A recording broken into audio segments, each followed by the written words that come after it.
What are some of the best practices to keep in mind, regardless of geographic location, when you think about training for a global audience? And I'm going to turn it over to Anthony and Kyoko first to give us some of their insights from Aperion. Great, thanks, Dino. In our work, we're always focused on adult learners working in a professional capacity. So it's important that we keep that front and center in everything that we do. So for starters, we focus on all of the things that we know about what makes good adult learning that sticks. Things like a gradual introduction of new information, repeated exposure to key concepts at key points in time, opportunities to apply and practice content and get positive reinforcement along the way, and stimulus control. It's really important for us to know what else is happening in the lives of our learners, in their work environment, and how do we pair that with the learning that we're trying to distill to them.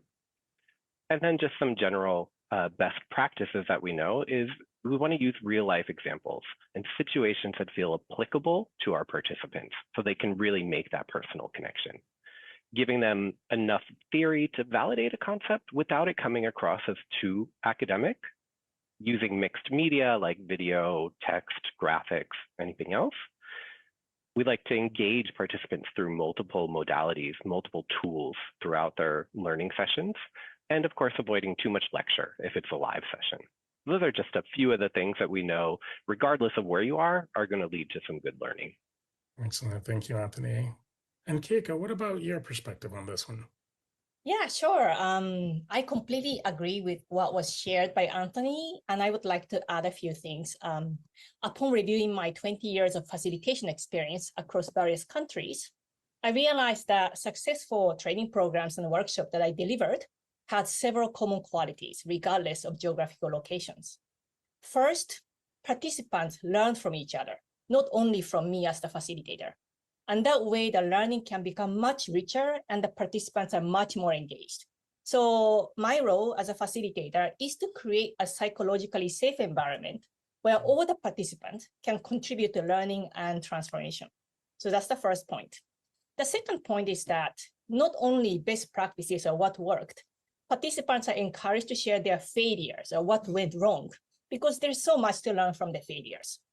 By extracting key learning from these failure experiences and discussing how we can apply these key learning to similar situations in the future, we can transform these kind of a negative failure experiences to a positive one that provide rich learning for everyone.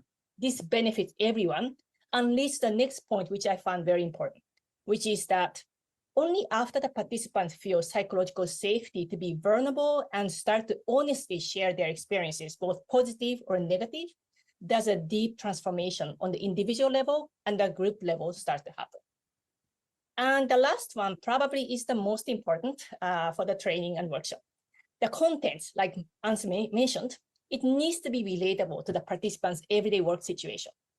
So throughout the workshop, I provide various opportunities for the participants to apply the training concepts like key framework, best practices, or key learning from the failures to their everyday work challenges. And we discuss to find possible solutions to address these challenges. So training is not just to give information, but also a place to discuss and find solutions to move forward.